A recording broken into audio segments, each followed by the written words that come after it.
ওয়াস-সামাই যাতিল বুরুজ ওয়াল ইয়াউমিল মাউউদ ওয়া শাহিদিন ওয়া মাশহুদ। আমার আল্লাহ পাক চারটা কসম করলেন কেন? তাফসিরে মাযহারিতে কাজী সানাউল্লাহ পানিপতি রহমাতুল্লাহি আলাইহি লেখেন, যেহেতু কোরআন নাজিল হচ্ছে মানুষের জন্য, সাধারণ মানুষ কসম করে কথা বললে ওইটাকে আরো বেশি ওয়েট মনে করে, বেশি ওজনই মনে করে। তাই আল্লাহ পাক কসম করে এই সূরা নাজিল করেন।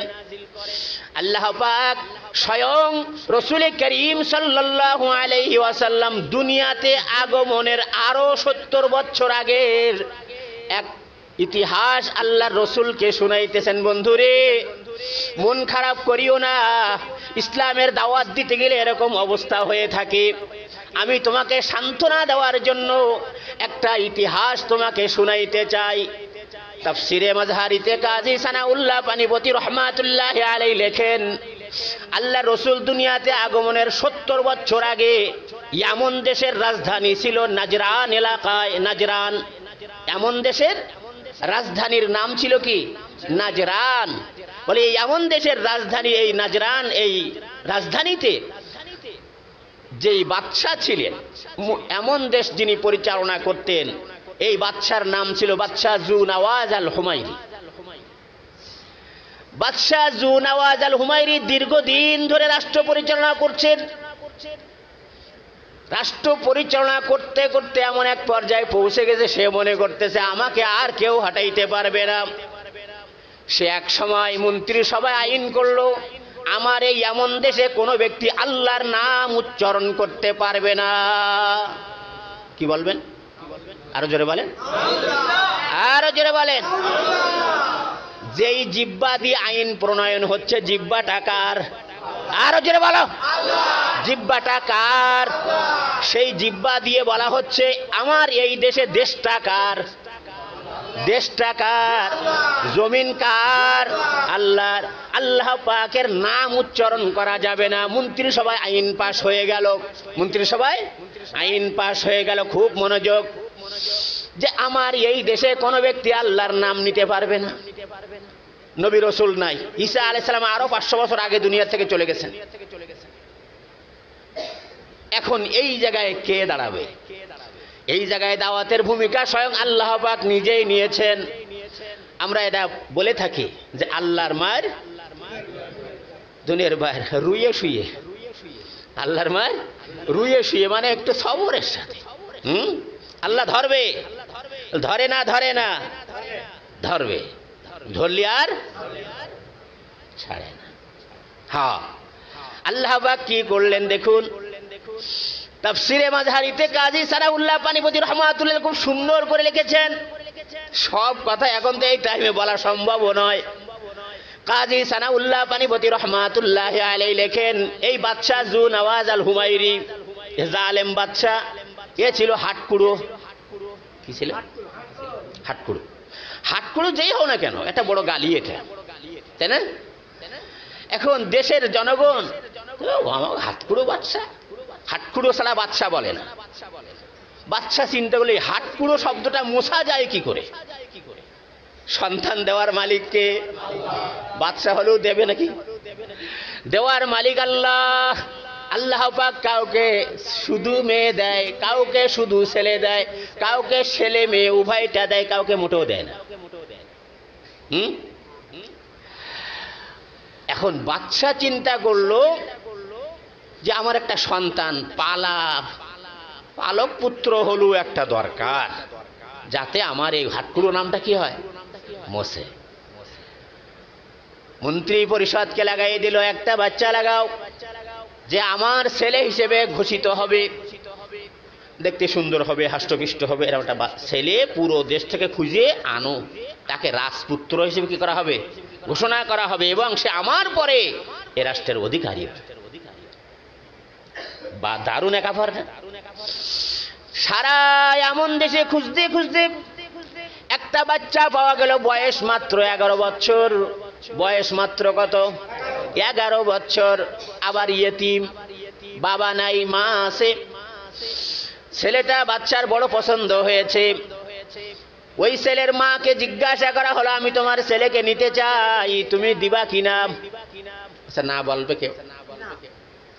না বলবে? বলবে না।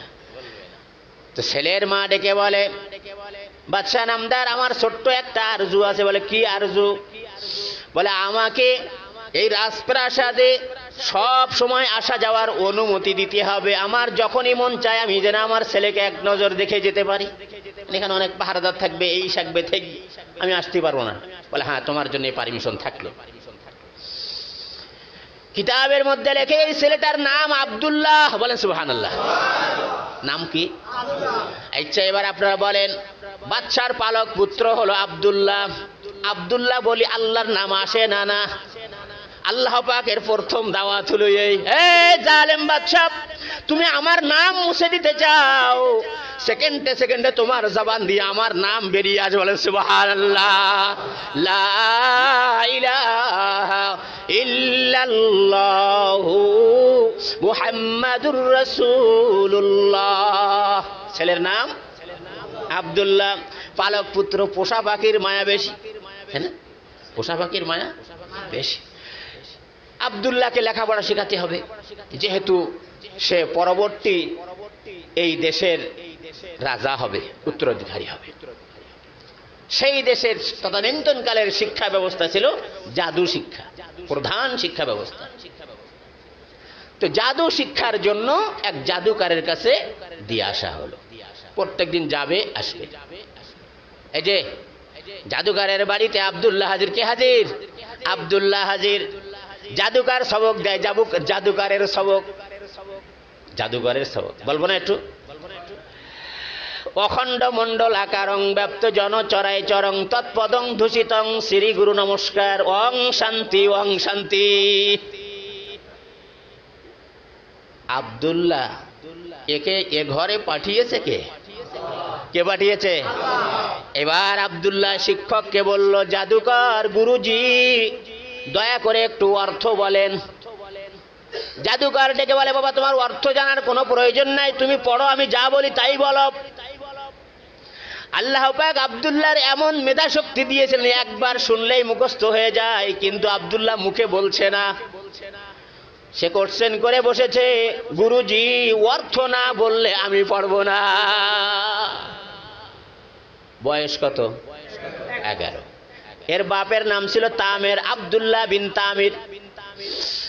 আব্দুল্লাহ শুধু শুনে যায়, পড়ে না। কি বলেছে এই কথাগুলোর মধ্যে? অখণ্ড মণ্ডলাকারং, মানে আসমান আর জমিন, এগুলো এইগুলোর মালিক যিনি, তিনি নিরাকার।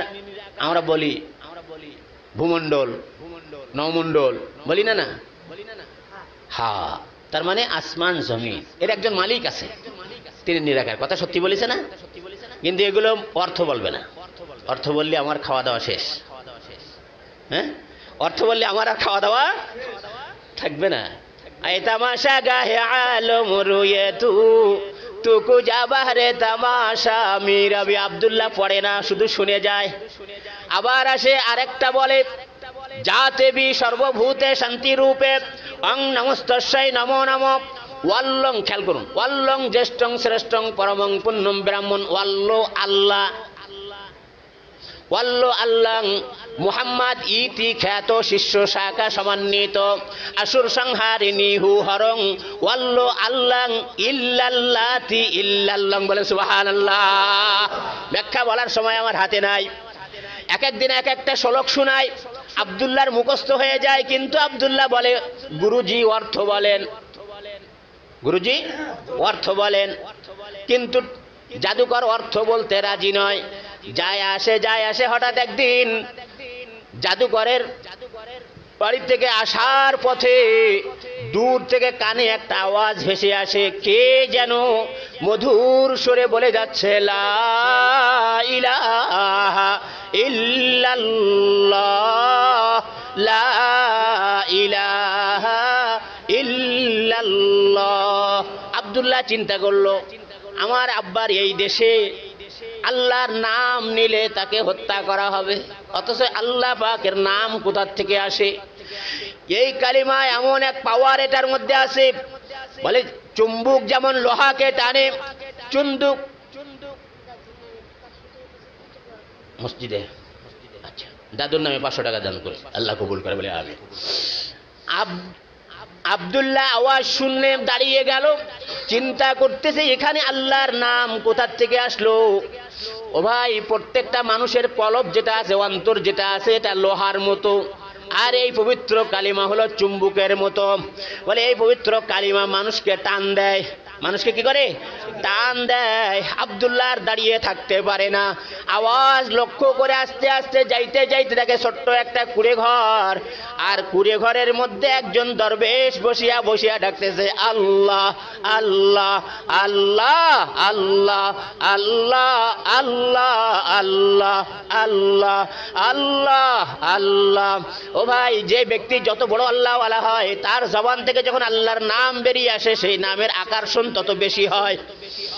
আরে ভাই, কোরআনের প্রত্যেকটা আয়াত আকর্ষণওয়ালা, প্রত্যেকটা কালিমা আকর্ষণওয়ালা, আল্লাহ পাকের প্রত্যেকটা নাম আকর্ষণওয়ালা, কিন্তু যেই জবান দিয়ে বের হবে ওই জবানটা যত পবিত্র হবে, ওই আল্লাহর নাম, ওই কোরআনের তেলাওয়াত তত চুম্বকওয়ালা হবে।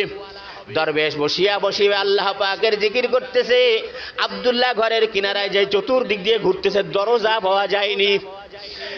দরজা পাইল, ভিতরে ঢুকে গেছে আব্দুল্লাহ। এবার দরবেশের পিছনে বসে আব্দুল্লাহ শুরু করে দিয়েছে লা ইলাহা ইল্লাল্লাহ লা ইলাহা লা ইলাহা ইল্লাল্লাহ। আব্দুল্লাহ যখন পিছন দিক থেকে আবার লা ইলাহা ইল্লাল্লাহ আওয়াজ তুলেছে, আওয়াজ দরবেশের কানে যাওয়ার সাথে সাথে দরবেশ পিছন দিক ঘুরিয়া তাকাইয়া দেখে এ তো বাদশার পালক পুত্র, এ রাজমহলে যাবে, বাদশাকে বলবে, সাথে সাথে আমাকে ধরে নিয়ে 2 খণ্ড করে দেয়া হবে। দেশের আইন, যেই ব্যক্তি আল্লাহর নাম উচ্চারণ করবে তাকে 2 খণ্ড করা হবে।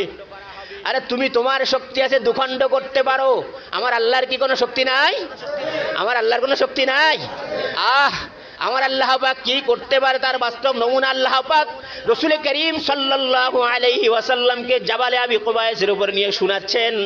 তাফসিরে মাযহারি 12 নম্বর খণ্ডের 364, 65, 66, 67 পৃষ্ঠা ব্যাপী এই আলোচনা সেখানে করেছে সূরা বুরুজের শানে নুজুল। আব্দুল্লাহ তখন জিকির করেই যাচ্ছে, এদিকে দরবেশ আব্দুল্লাহর দিকে ফিরে বলে আব্দুল্লাহ থামো, আব্দুল্লাহ থামো।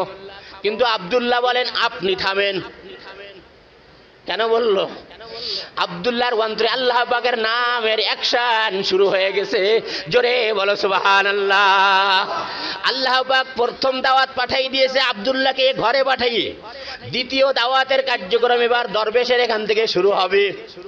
দরবেশ যখন দেখলো যে আব্দুল্লাহর অন্তরে আল্লাহ পাকের নাম গেঁথে যাচ্ছে, আব্দুল্লাহ জিকির করতে আছে, আর দরবেশ আল্লাহ পাকের দরবারে 2খানা হাত তুলে দিয়ে বলে মালিক, যেই জমিনে তোমার নাম নেওয়াকে অপরাধ ধরা হয়েছে, এই জমিনের এই একটা বাচ্চা যদি তুমি কবুল করে নাও, আমার মনে হয় এই আব্দুল্লাহর বদৌলতে পুরা এমন দেশের মানুষ মুসলমান হয়ে যাবে।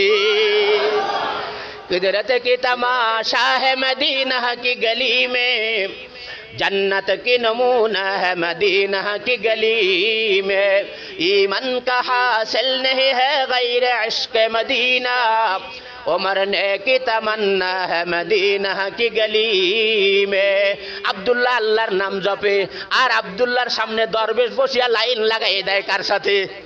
ভাই, এই জিনিসটাই দরকার। তুমি এমন একজন ব্যক্তির কাছে বসো যিনি তোমাকে আল্লাহর সাথে লাইন জুড়ে দিতে পারে, তাহলে তোমার অবস্থা ভালো হয়ে যাবে। তুমিও তেলাওয়াত করবা, আরাম লাগবে, মজা লাগবে। তুমিও জিকির করবা, মজা লাগবে।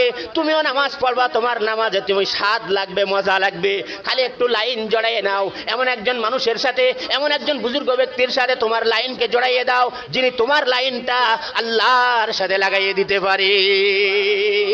मेरे जिंदगी का हासिल मेरे जिस्त का सहारा तेरी आशिकू में जीना तेरी आशिकू में मरना मुझे कुछ खबर नहीं थी तेरा दर्द क्या है या रब तेरी आशिकू से सीखा तेरी संग दर पे मरना किसी अहले दिल की सोहबत जो मिली किसी को अख्तर उसे आ गया है जीना उसे आ गया है मरना लाइन लेगेছে কার সাথে আরো জোরে বলো আরো জোরে বলুন আল্লাহর সাথে লাইন লাগাই দেওয়া হয়ে গেছে দরবেশ এবার বলে আব্দুল্লাহ থামো আব্দুল্লাহ বলে আপনি থামেন দরবেশ তখন বুঝতে পেরেছে আমার দোয়া কবুল হয়ে গেছে নারে তাকবীর আব্দুল্লাহ জিকির করতে করতে এক পর্যায়ে থামলো আব্দুল্লাহ ডাক দিয়ে বলে দরবেশ ছিলাম গরিব মানুষের সন্তান এতিম এক বাচ্চা আমি সেখান থেকে আমাকে উঠে শাহী মহলে আনা হলো বানানো হলো রাজপুত্র যত রকমের দুনিয়াবি আরাম আয়েশ আছে সব সেখানে আছে কিন্তু এই সামান্য সময় তোমার এই কুড়ে ঘরে বসিয়া যে শান্তি আমি পেয়েছি এই শান্তি রাজমহলে পাইনি ও দরবেশ আমি আমার হাত ধরো তুমি যেই ধর্মে আসো আমাকে সেই ধর্মে দীক্ষিত করে দাও নারে তাকবীর দরবেশ ডাক দিয়ে বলে আব্দুল্লাহ তুমি কি জানো এর এর এর পরীক্ষিত তোমার কি রকম বিপদ হতে পারে বলে হ্যাঁ সব জানি বলে তোমাকে দুখণ্ড করে দেয়া হবে বলে তাও জানি বলে যতটুকু সময় আপনার এখানে বসেছি এমন শান্তি আমি আর কোথাও পাইনি সুতরাং আমি এই ইসলাম গ্রহণ করতে চাই দরবেশ বললে একটা শর্ত আছে কি আছে বলে আবার শর্ত কি বলে শর্ত হলো তুমি এক সময় ধরাই পড়ে যাবে এতে কোনো সন্দেহ নাই ধরা যদি পড়ে যাও আমার নাম বলতে পারবে না কেন বলে শোনো আমি একটা গাছ আর তুমি হলে এই গাছের ফল ফল চলে যাক গাছ যদি থাকে আবার ফল হবে তুমি ধরা পড়ে গেছো তোমাকে যদি শহীদ করে দেয় কোনো অসুবিধা নাই কিন্তু তোমার সাথে যে আমিও ধরা পড়ে যাই আমাকেও যদি শহীদ করে দেয় এই এমন দেশে একজন ব্যক্তি আল্লাহর নাম বলনেওয়ালা থাকবে না সুতরাং শর্ত হলো আমার নাম তুমি বলতে পারবে না কি হবে কিন্তু আব্দুল্লাহ বলে ঠিক আছে আমিও এতে রাজি আপনার নামই বলবো না বাচ্চা মানুষ কত বছর 11 বছরের ছেলে আব্দুল্লাহ বিন তামির এতিম ছেলে এখন বাদশার পালক পুত্র আব্দুল্লাহ এবার হাতে হাত লাগিয়ে পড়ে নিল লা ইলাহা ইল্লাল্লাহু ঈসা রূহুল্লাহ তখন ওই ধর্ম আমার নবী দুনিয়াতে আসার আরো 70 বছর আগের কথা আল্লাহর রাসূলকে আল্লাহ পাক শোনাচ্ছে আব্দুল্লাহ এবার বাড়ি চলে গেছে অনেক দেরি হয়ে গেছে এখানে বাদশা একবার শাহী মহলে প্রবেশ করে আরেকবার গেট পর্যন্ত আসে যায় যখন আব্দুল্লাহ বাড়ির গেটে হাজির বাদশা জিজ্ঞাসা করলো বাবা এত দেরি হলো কেন এইবার আব্দুল্লাহ চিন্তা করে মালিক মিথ্যা বলতে পারবো না কি বললে হয় তুমি বলাইয়ে নাও হঠাৎ আব্দুল্লাহর জবান দিয়ে বাড়িয়ে যায় আব্বাজান আজকের পড়াটা একটু কঠিন ছিল সুবহানাল্লাহ বলে আসলে কঠিন পড়া তো লা ইলাহা ইল্লাল্লাহ এই পড়া তোমাকে দুনিয়াতে শান্তিতে রাখবে এই পড়া তোমার কবরে শান্তি দেবে এই পড়া তোমার হাসরে শান্তি দেবে মিজানে শান্তি দেবে পুলসিরাতে শান্তি দেবে শান্তি মহাশান্তি জান্নাত পর্যন্ত পৌঁছে দেবে এত হলে কেমন কঠিন পড়া হতে পারে এটা বাচ্চা আব্দুল্লাহর মাথায় হাত বুলায় আর বলে বাবা তোমার যত দেরি হয় হোক তুমি পড়া শিখিয়াই তারপরে আসবে বলেন সুবহানাল্লাহ এবার আব্দুল্লাহ কি করে প্রত্যেকদিন জাদুকরের কাছে যাওয়ার সময় পথে একবার দরবেশের কাছে বসে তারপরে জাদুকরের কাছে যায়, আবার আসার সময় দরবেশের কাছে বসে, তারপরে বাসায় আসে। এইভাবে চলতে চলতে চলতে চলতে হঠাৎ একদিন আব্দুল্লাহ বাড়ির দিকে রওনা। প্রতিমধ্যে ছোট্ট একটা ব্রিজ, একটা নদী বা খাল রয়েছে, ওপারে হাজারো মানুষ দাঁড়ানো, এ পাশেও হাজারো মানুষ দাঁড়ানো। এ পাশের মানুষগুলো ও পাশে যায় না, ও পাশের মানুষগুলো এ পাশে আসে না। আব্দুল্লাহ চিন্তা করলো ব্যাপারটা কি, এখানে এত মানুষ দাঁড়ানো কেন? আস্তে আস্তে কাছে যাইয়া দেখে ওই মেন ব্রিজের ওপরে বড় এক বাঘ শুয়ে আছে। সবাই জানে আব্দুল্লাহ বাদশার পালক পুত্র, এবং এটাও জানে সে জাদুবিদ্যা শিখতেছে। এ পাশের সব মানুষগুলো আব্দুল্লাহকে জড়াইতে, বাবা আজকে তোমাকে একটা পরীক্ষা দিতে হবে। কি পরীক্ষা? যে তুমি যে জাদুবিদ্যা শিখতেছো কতটুকু শিখলে? এই জাদুবিদ্যা দিয়ে এই বাঘ মেরে দেখাতে হবে। যদি তুমি বাঘ মেরে দেখাতে পারো তাহলে আমরা তোমাকে পরবর্তীতে বাদশা মেনে নিতে কোনো প্রকার সংশয় আমাদের থাকবে না। আব্দুল্লাহ মনে মনে ভাবতেছিল, এমন একটা সুযোগের অপেক্ষায় আমিও ছিলাম। আমি 2 জায়গায় লেখাপড়া করি। কয় জায়গায়? একদিকে জাদুকর আর একদিকে দরবেশ। আমি আজকে পরীক্ষা করে দেখব জাদুকরের ধর্ম সত্য নাকি দরবেশের ধর্ম সত্য। যদিও আমি দরবেশের ধর্ম গ্রহণ করেছি। এবার আব্দুল্লাহ ছোট্ট ছোট্ট কয়েকটা পাথর হাতে নিল, নিয়ে এবার জাদুকরের মন্ত্র পড়তে শুরু করে দিল। অখণ্ড মণ্ডলাকারং ব্যপ্ত জনচরাচরং তৎপদং ধূষিতং শ্রীগুরু নমস্কারং অং শান্তি অং শান্তি যাতে বি সর্বভূতে শান্তিরূপে ওং নমস্তস্যৈ নমো নমঃ ওয়াল্লং জ্যেষ্ঠং শ্রেষ্ঠং পরমং পুণ্যং ব্রাহ্মণ ওয়াল্ল আল্লাং আল্লাহ রসুল মুহাম্মদ রকং বরস্য আদল্লবু কামি বাকং আল্লাবু কনিকেতম এতেস্মিন্নন্তরিমেন সাদাচ্ছিনি সমন্বিত আসুর সংহারিণী হুহরং ওয়াল্ল আল্লাং ইল্লাল্লাতি ইল্লাল্লং। ফু দিয়ে এই পাথরগুলো মেরে দিয়েছে। বাঘের গায়েও পড়েছে। কিছু হবে? কিন্তু কাজ একটা হয়েছে। বাঘের গায়ে এই পাথরগুলো পড়ার সাথে সাথে বাঘ একটু মাথা উঁচু করে তাকিয়েছে। মাথা উঁচু করে তাকানোর সাথে সাথে এ পাশে যারা ছিল এমন দৌড় শুরু করেছে, বলতে আব্দুল্লাহ বাঘ তোমার মারার দরকার নাই, নাড়া দিও না। বাঘ তোমার মারার দরকার নাই, নাড়া দিও না, ওইভাবে থাক। সবাই দৌড়, আব্দুল্লাহ জায়গায় দাঁড়ানো, আব্দুল্লাহ জায়গায় দাঁড়ানো। এবার আব্দুল্লাহ দেখলো জাদুঘরের ধর্ম কোনো কাজ করলো না এখানে। এবার দেখি দরবেশের ধর্ম কোনো কাজ করে কিনা। এবার আব্দুল্লাহ পড়েছে লা ইলাহা ইল্লাল্লাহু ঈসা রূহুল্লাহ 3 বার পড়ে পাথরে ফু দিয়েছে।